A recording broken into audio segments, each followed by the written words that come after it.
we're pretty picky and pretty selective about, what we go after.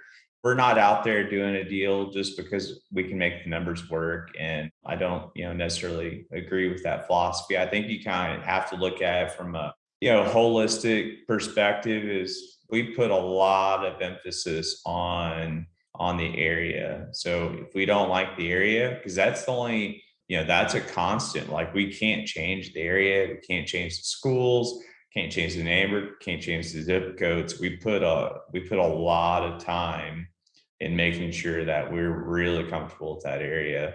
We put a lot of time on that, and we don't even really run numbers until we're like, okay, we just look at the area. If we like the area, then we'll start digging into numbers. You're listening to the Guerrilla State Investing Podcast. We're not here to bruise your bananas with guru sales pitches, overrated fluff, or any other kind of monkey business. We simply provide the ground-pounding truth about what it takes to be successful in real estate. All right, today's guest is Dustin Miles with Momentum Multifamily. Dustin was an engineer at Lockheed Martin before he started investing in real estate. Dustin started out doing single-family fix and flips like a lot of us do, and then realized that there was a lot more equity to be had in the multifamily world, where he started doing limited partner deals with syndications in 2012. And then stepped over to the dark side in 2014, where he started syndicating deals of his own as a general partner. And today, Dustin is getting ready to go full cycle on his 7th deal. He's got 11 total syndications under his belt, about 1,700 doors in total. Dustin, welcome to the show, brother. I appreciate having you on.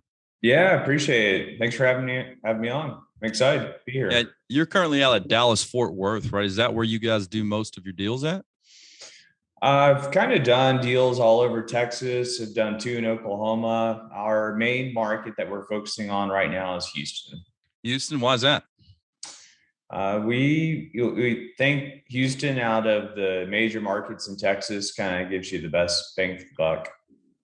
Really, is the cap rates out there doing a little better than would you say Dallas is kind of bought out right now, or is it still pretty good deals to be had?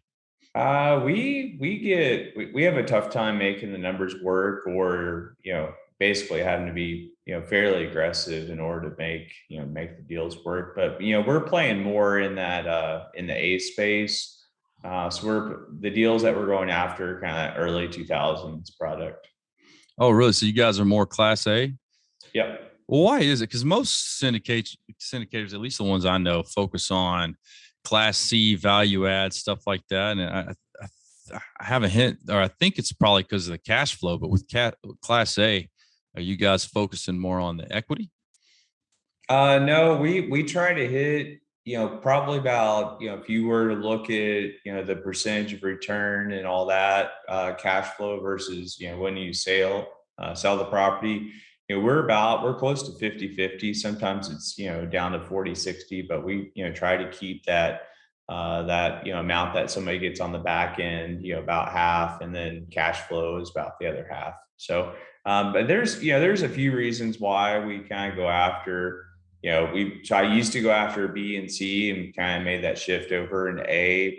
Part of that is the cap rate environment that we're in, so if you kind of go back and look at the CBRE cap rate surveys, for the past 10 years, so the basically, the amount of movement that you see in the cap rate for an A is that, B goes out further, and C is even further. And so, I think we'll be fine. We're going to be in a low cap rate environment, low interest rate environment for a long time. But, I guess in my mind, there's a little less risk on the A side from that perspective, but then there's also less risk, in holding longer term. Instead, I'm not having to deal with, 40, 50-year-old pipe. Everything I'm dealing with is, maybe, 15, 20 years old tops. So I'm guessing with Class A, you spend more on the front end, but your expenses are are just less because it's a better ran machine. You don't have as many problems. Roofs aren't coming due. The AC, all that stuff is in good working order. So do you see, I'm guessing you see that on the numbers because you pay the money up front and you don't have to fix all those problems. Is that correct?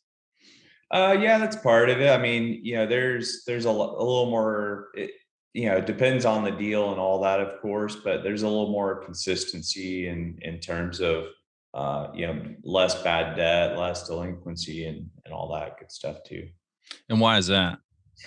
Some of it's just, it's not always the case, but some of it's, just a function of, it in the A space, they're higher incomes, not all the time. Some people, as soon as they get their check in their hands, it's gone. But some, A class sometimes makes more, and so they just have a little more income to play around with. Yeah, I read that it's the class A, the tenants in class A rent because they want to, not because they have to, right? It's like they could afford, in most markets, they could afford to purchase a house, but they prefer to rent. Where in class B, you get that middle working class. They could afford a house, but not yet. And then class C, they defined it as the people who kind of have to rent, right? Is that what you guys see? Not necessarily. I mean, I would say that's more so for that higher end A stuff. I mean, there's a pretty big difference between, the state stuff. I would say that we're going after for the most part, it's that A minus product. Okay. So they make pretty good money. Sometimes they can't really come up with a down payment to necessarily go buy a house, or sometimes it's, due to credit. But I'd say a decent number of people, will always be renters, but they want a little nicer place. But there are some people, typically the people that we lose are the people that, are going to buy a house. Yeah, I now imagine you get some turnover because if they can't afford a house, like right now with interest rates so low, they go buy a house. Is that? But if I mean, I haven't bought a house lately and all that, but I know the requirements for credit and the requirements for down payment has also been kind of going up too. So, not everybody's going to have, that. I don't remember what the credit score is to buy a house, but not everybody's going to be able to meet that. Okay. Well, let's back up a little bit. Let's talk. Let's go back to whenever you first decided that you're going to invest in real estate. Like, tell me what was your mindset and why you chose single family to start.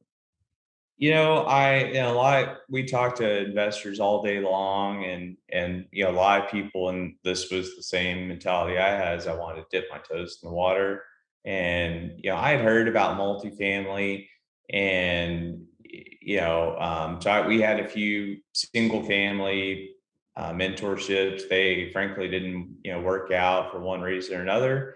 And then we ended up going to Lifestyles Unlimited, and that's where we found some success on the single family side. And so they have a multifamily program and all that too.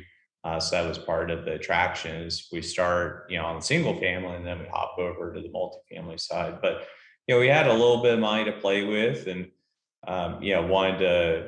wanted to just start on the single family side, see how that went, then kind of graduate per se over to multifamily. But that's not the way you have to do it. Yeah, I've noticed a lot of people that have been on the show have kind of just jumped right into syndications, and it blows my mind because it takes some balls to be able to do that, man. Like, it takes good education. I think there's a lot more, at least these days, people pushing the education side and what they call borrowed confidence, where, hey man, you can do syndications. But I remember being 4 or 5 years into investing and driving by large apartment complexes and just thinking to myself, like, who owns this? Like, how do you do that? I didn't even know. No one was telling me until I finally found somebody who was doing it and kind of had a mentor to get me into the game. But definitely a lot more people jumping right into it and saying, to hell with single family these days. But I mean, Yeah. like me and you, we we worked that ladder. Yeah, yeah. It's kind of funny you mentioned how you would drive around and look and kind of wonder who owns that. So So that is exactly kind of my thought. So when I was a little kid, I was probably, I don't know, 10 years old. So I'd ride around Fort Worth, and I guess I was a weird kid because I'd ride around. I'd be like, who owns all of this large stuff? And I assumed it was very large companies. And then I was playing soccer with a guy, and went to his house and all that, and he had a monster house, and his family were one of the families that owned some of this big stuff around Fort Worth. They own a skyscraper in downtown and some other commercial property and all that. And so um, you know so I think that was kind of my first exposure to real estate, and kind of, I don't know if you drew to the same conclusion or not, but I was, as like a little kid, I was like, hey, they're normal people. They eat and they put their own clothes on, all that, and if they can do this, why, kind of as a little kid, I was like, well, why not me? Yeah. And so, anyways, but I've always been pretty entrepreneurial. When I was a little kid, I had a candy business. My bus driver called me the candy man. And so anyways, just, always No, tell me about the candy business, dude. You got to. Don't just glaze over the candy business. so yeah. So I would pay my parents, and we'd go to Sam's, and I'd go buy those big jugs of candy. And then, it's pretty, I mean, I was 8 years old, but it's pretty easy math. It's like, okay, I paid $5 for this jug, and then I charge everybody a quarter, then I'm making 20, $25 on on this big thing of candy. And so anyways, I got to where I was profiting about $50 a week. And so I had a pretty good little operation till my school shut me down. And I was waiting for that. they told me that that either I had to stop or they're going to kick me out. So I was like, okay, you do not support capitalism. Yeah. We suppress that. You got to go get you a W-2, son. That's about right, man. Yeah, that is funny that you mentioned that, because I had like a little hustle going on in high school. Me and a buddy of mine, man, I haven't talked to Eric forever, but we got like some rolls of duct tape and made these duct tape. Well, I think we were just messing around and made a duct tape wallet. And somebody was like, man, I really want one of those wallets. I was like, I'll make you one, dude, but it's like $5 worth of duct tape and a bunch of time. I was like, I'll sell it to you for like $15. And he's like, I'll do $15. And so we went and got, used to collect baseball cards. Your really good card would go in that hard plastic case. We would take those and use them as like credit card and ID card holders, and just tape them into the wallet. And man, we made some sick wallets, got into different prints and all this stuff. Started our first company, was called Ducked Up. And our saying was, if you can't duck it, I think the rest of the say, right? But learned a little marketing. Me and him would meet up and make these. We made back then the cell phone. Your cell phone went in a cell phone holder. It wasn't a case. It was like a pouch. But you had to cut a hole so the antenna could come through. But yeah, man, and we ended up. I think we made like $500 a piece in a couple months in high school. Nice. And I was like, man, this and same thing, dude. The school shut us down because we had a list of orders, and we'd be out there with like a cutting board and freaking razor blades at school. They were like, you can't have razor blades. What are y'all doing? And then they found out we was selling everybody duct tape stuff. But I don't know. That's funny because now that you mention it, it's like you can see the kids who have an entrepreneurial mindset from like way early on. I don't think it just hits you when you're in your 40s. There's something way back when you didn't realize it, but you just had a knack for it. That's funny, man. In fact, my daughter, she kind of did the same thing. Me and my brother, we own a company where we run baseball tournaments. And my daughter would do the concession stand thing, but she got smart. She saw that we were selling, buying a tub of double bubble for, like you said, $5, selling it for a quarter. And she went and was like, well, I bet I could sell 10 of these for like, would be like $5. And she would go around, she'd bag them up, and she wouldn't even let you buy one at a time. It's like, nah, I'll sell you this bag for $5. And man, she'd crush it, dude. She'd sell a bucket in like 10 minutes. I was like, damn, That's smart, awesome. smart. she's gonna do good. Yeah. Yeah.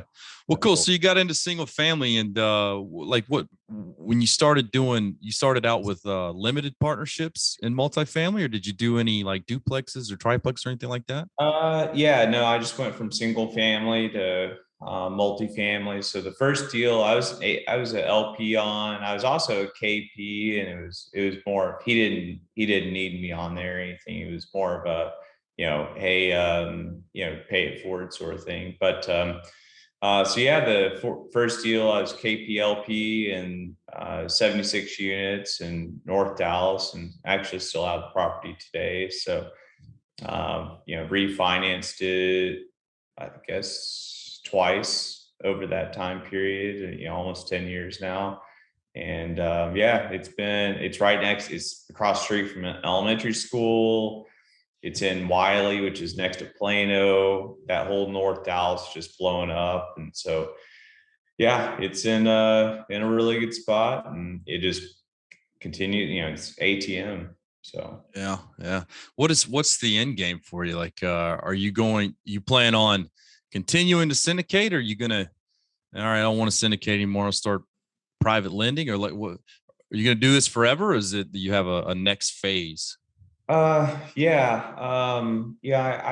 So right now, my business partner and I, his name's Hayden Harrington, and we're really interested in building up a portfolio of kind of that A- product. And so, yeah, that's kind of the focus right now. We, closed a deal earlier this year.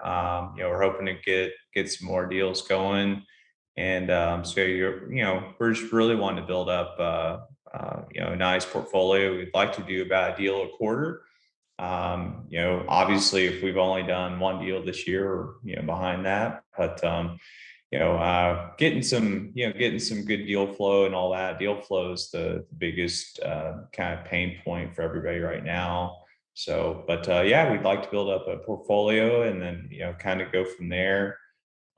And then it's fun, and I guess if it stops being fun, then maybe kind of start looking at doing something else. But it's a lot of fun right now. Tell me about your team, and like what do you bring to the team? Hopefully, I bring some value. Yeah. I guess it's kind of, I went to school for engineering, and so I like numbers and like analyzing stuff. And I've played, growing up and all that, kind of, talking about growing up as a kid, as entrepreneur and all that. So, I mean, all the games I played were all strategy games. And so I kind of feel like that's been prepping me, basically. So I've been playing strategy games for, I'm 43. I've been playing strategy games for, probably 35 years. And so, I mean, this is just, I feel like kind of prepping me for this. But yeah, I've played sports my whole life. I've played soccer since I was 4, and still play today. And so I feel like, I'm used to being in a team environment. And so in playing sports, and so I feel like this is just a different sport, but we have a different team. So going back to your question, so it's yeah, me and Hayden, we have some other partners that help out in some different ways, but Hayden and I are kind of the main two. But yeah, my role is really really just trying to fine tune a lot of the business plan and kind of direction and all that. And then just try to help out where I can. And then I've been doing this for a while, and so have a lot of connections with a lot of people, and so that helps. Then I think it feels kind of weird that I don't feel like I've been doing this that long, but compared to a lot of other folks that are newer in the game, I do have a little bit of a track record. And so that kind of earns some credibility per se. But But yeah, just, really just trying to look to add value to our team and to our investors, and just, try and put our best foot forward. Do you play Dungeons and Dragons, No, no. Settlers of Catan, chess? Oh, What strategy game are you at? I grew up playing Civilization. Is that kind of like Settlers? Settlers of Catan? Yeah, a little bit. It's basically you have your own country and you go blow up other countries. Oh, But it sounds like Risk. Is it like Risk? probably, yeah. I've only played Risk, I think, once. So Yeah. I was gonna call you nerd until you start talking about sports. Just kidding. I'm kidding, man. I had to. but No, it's good.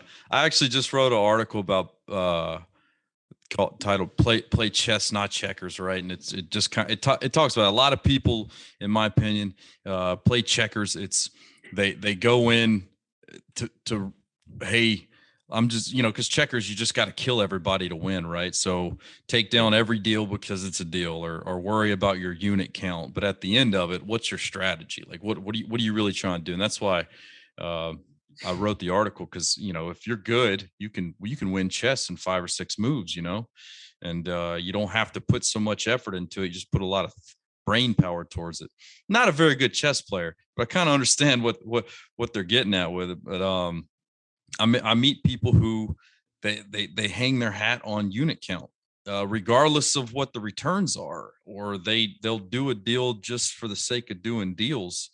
And when you get down to the brass tacks of it, a lot of monkey business going on. You know what I'm saying? I don't like monkey business on the real estate. But I mean, you've been doing it since 2014. What's that? That's 7 years now, right? As a GP. yeah, And there's 11 total deals.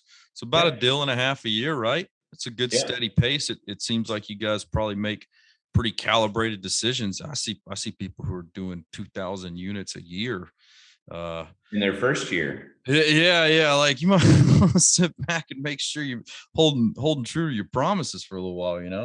Yeah, yeah, yeah. But what's your take on that? I mean, is it slow and steady wins the race, or you see people doing a couple thousand per year? Do you think, well, they must have it together, or they must have some secret sauce? Like, I mean, look, I can go in and outbid anybody, but whether I can actually, deliver the returns that we put down to investors, that's a whole different, thing. So I mean, I can go out and, I can go buy every building that's out, and but will we actually be able to deliver, the results to the investors, and and how long before, that gravy train stops? So I don't know. I'm big on, we have friends and family that get into the deals. I mean, the deal that we did in Houston earlier this year, and that's going to be our Houston brand. It's called the Henry, and that's named after my son. And so,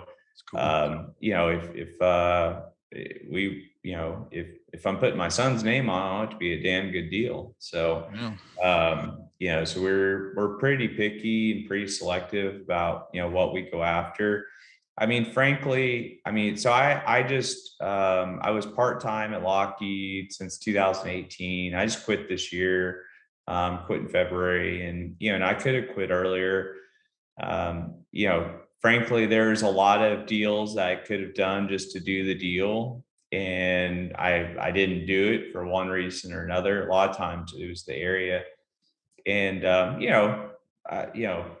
probably I could have made money, and given the fact that I didn't, know, well, not everybody, but a lot of people didn't think the cap rates are going to keep, compressing and all that.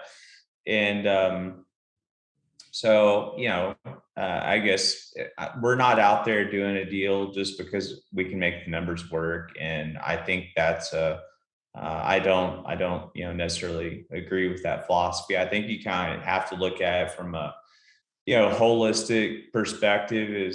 I guess maybe goofy as that sounds, but I mean, we put a lot of emphasis on the area. So if we don't like the area, because that's the only well, I mean, there's some other variables, but that's a constant. Like we can't change the area, we can't change the schools, can't change the neighbor, can't change the zip codes. We put a lot of time in making sure that we're really comfortable with that area. And because I mean, not all areas are the same, not all parts of DFW are the same, not all parts of Houston are the same, and they all have different pockets, and they're all pluses and minuses about it. So yeah, we put a lot of emphasis on that, a lot of time on that, and we don't even really run numbers until we're like, okay, we just look at the area. If we like the area, then we'll start digging into numbers. So do you, it sounds like you guys would go in, find the area first, and then go find what deals are available instead of being more reactionary where a deal comes across and then you got to go check out and see if it's a good area. Is that a true statement? Yeah, I mean, because we know the areas in Houston, fairly well, and we've been offering down there for a while, and so as soon as a deal comes out, we're like, nope, not doing that, or yes, we offered on their next door neighbor. We love this area, let's go after it. So, actually, there's a deal right now. We got second place on its neighbor, and so we're going after that other deal, and we love the area, we know everything about it, and so I think we'll have a good shot at getting it. Yeah, it's awesome when something comes up like in an area that you just did all the research because of another deal. You know what I mean? Something else comes up. It's like all the work's been done. Yeah, It's like for me, we're investing in Texas. I haven't been to Texas much, but my partners have, and so I have to rely on them to understand the numbers over there. But in Florida, which we invest in North Florida Panhandle, there's just not a lot of inventory there. You know what I mean? Like the Florida Panhandle's population's the Interstate 10 from Mobile to Tallahassee ain't got as many people as Dallas has in it. You know what I mean? So yeah, whenever a deal comes up, though, I already know the numbers because I lived there and that's where I started. That's where I cut my teeth, and we can make decisions really quickly. But other markets, if you're being reactionary, especially this is what I'm seeing, you're 5 days behind the first LOI. You know what I mean? Like by the time you yeah, run it through your underwriting and do your market research, somebody else already got it under contract, especially in yep, this day. yep, So it's for sure.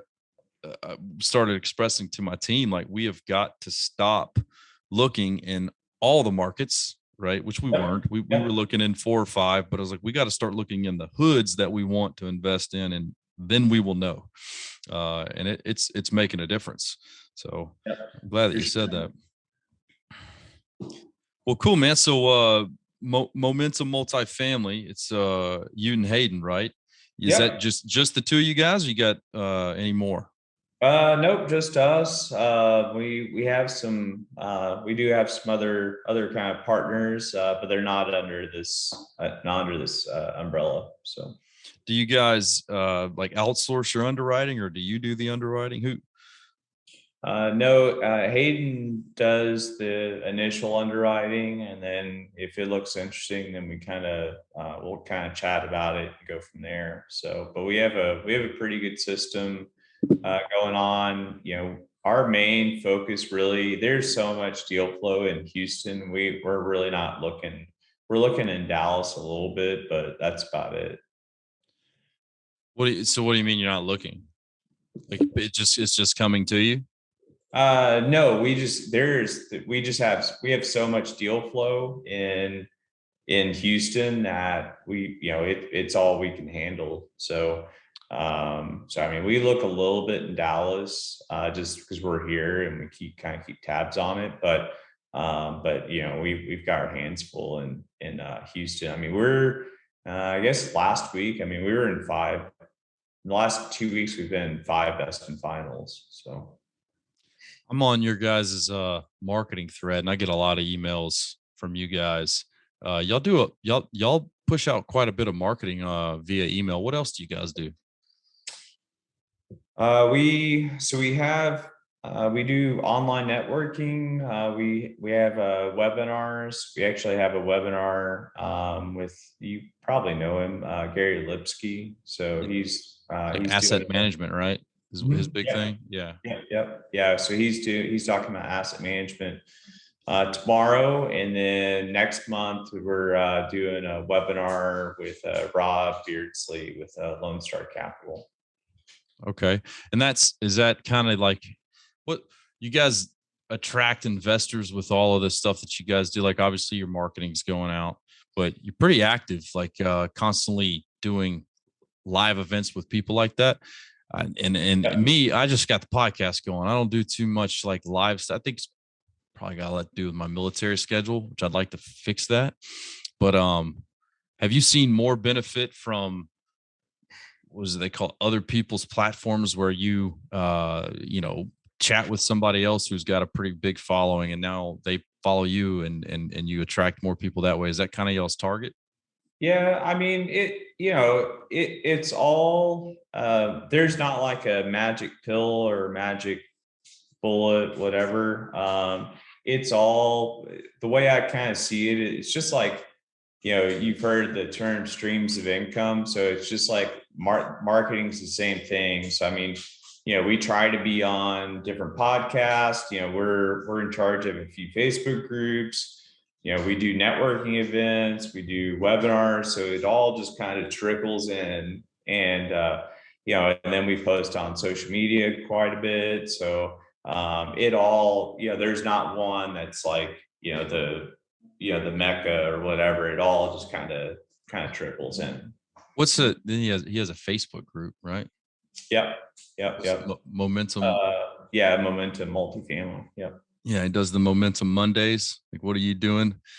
Yep. That's yeah. Okay, cool. I'd like to get Hayden on the show if you wouldn't mind Yeah. reaching out to. It'd be cool to have you both on. Yeah. Well, good deal, man. So let's transition into the three questions that I ask everybody on the podcast, right? And I'll give you some time to think about them. But question one is, what has been your biggest mistake in real estate? I mean, I think the obvious question would be not buying everything under the sun.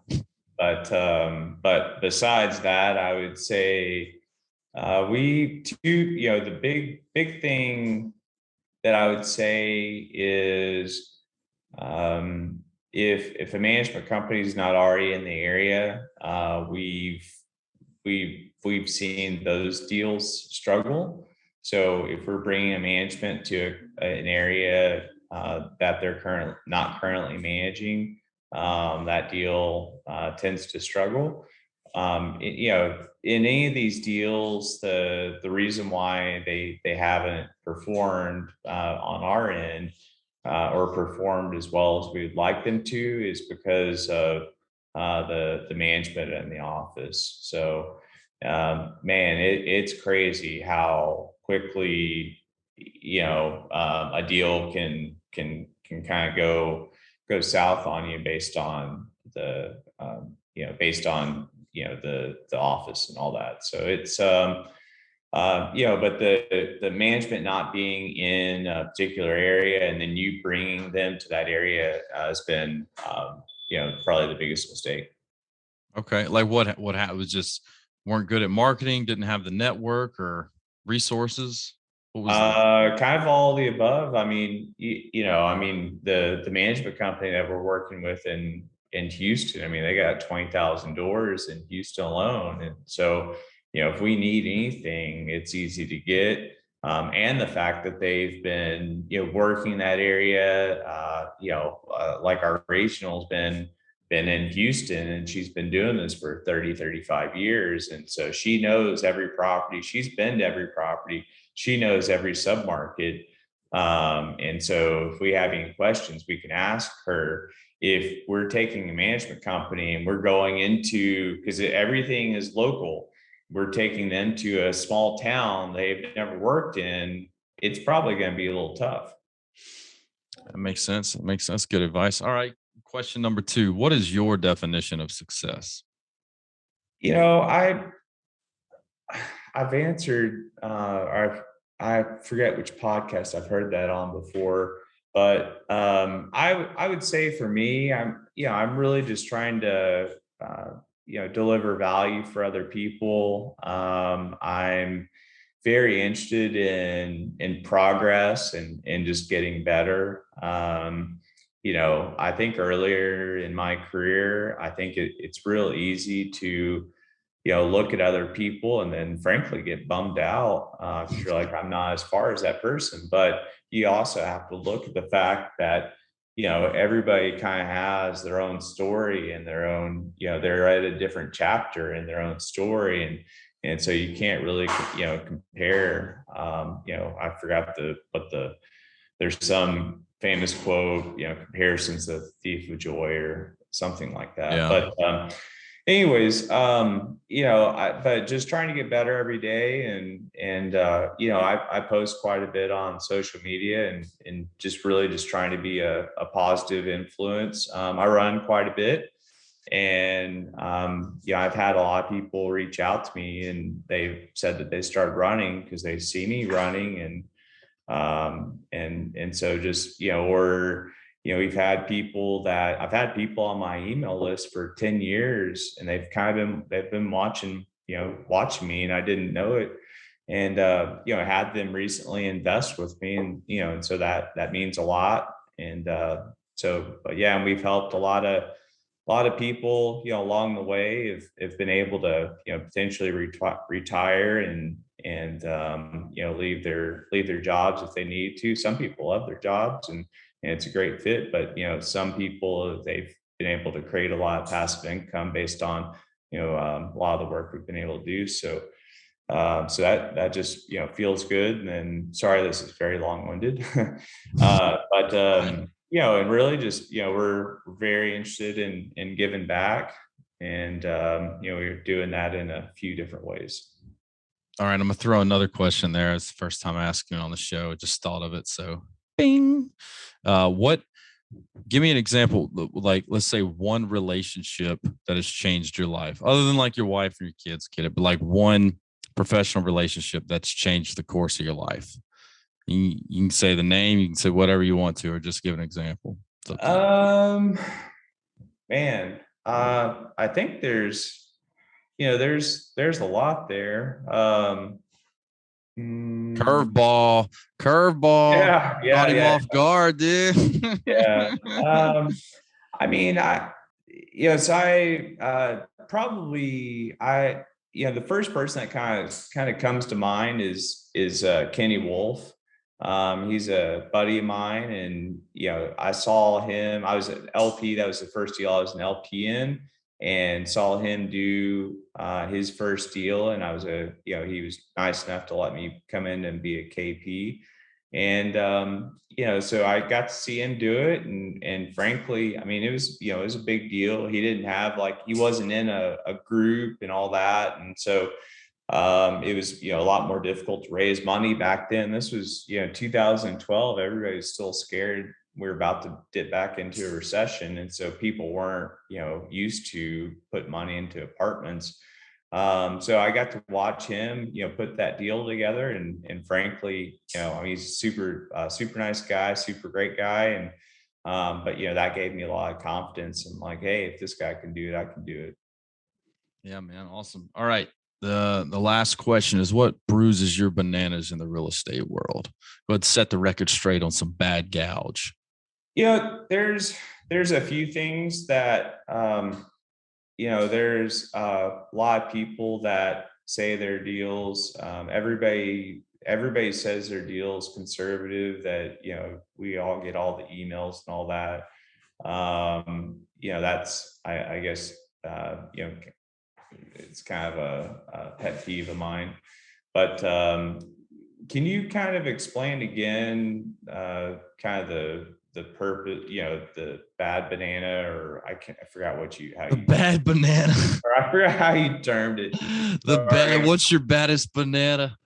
No, what bruises your bananas, man? Like what in the real estate world have you heard that's not true, or is just bad gouge? Like every time you hear it, man, that ain't right.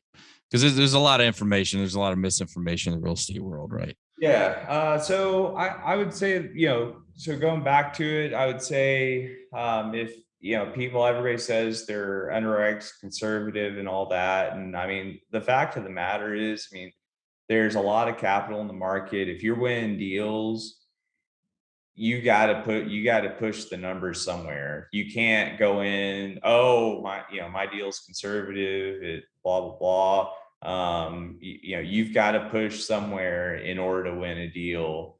You can't go in and everything be super conservative and actually win a deal. So that kind of, I wish, I mean, that's just how it is.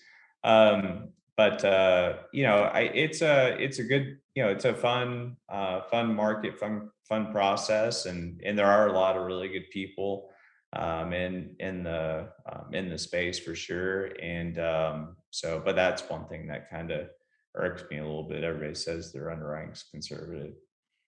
Everybody. Well, that's had a broker out of Mobile who's also a GP stuff, and he was telling me, as I was asking, I was like, "Look, man, we're getting like outbid on all of our deals," and he goes, "Yeah, well, I mean, the market's hot."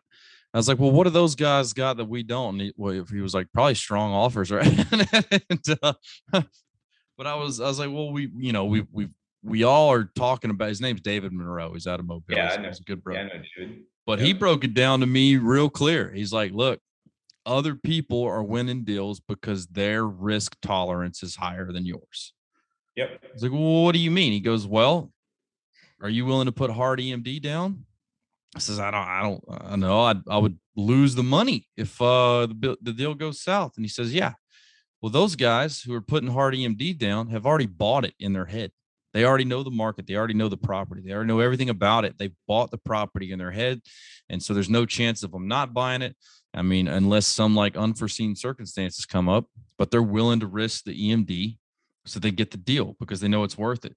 He's like, "If you're gonna buy it, what's a 25% or whatever the EMD was that I was talking. It was like a couple $100,000. Like, dude, I can't lose a couple $100,000. He's like, "Yeah, well, you're gonna lose a lot of deals." And I said, yeah. And after that conversation with him, it was on a smaller unit. It was like a 10 unit, but I was like, "All right, cool. I'm going to take this." And we went and went into a highest and best on like a 10 unit apartment complex. But I was like, "You know what? I know this property. I know exactly what we're going to make. We're going to buy." We went in all cash, 7-day close, no contingency, sight unseen, 7-day inspection. And that was the most aggressive bid I'd ever put in. And if you'd asked me to do that in 2015, it'd been crazy because 2015, I was like negotiating, down, right? But seller's market.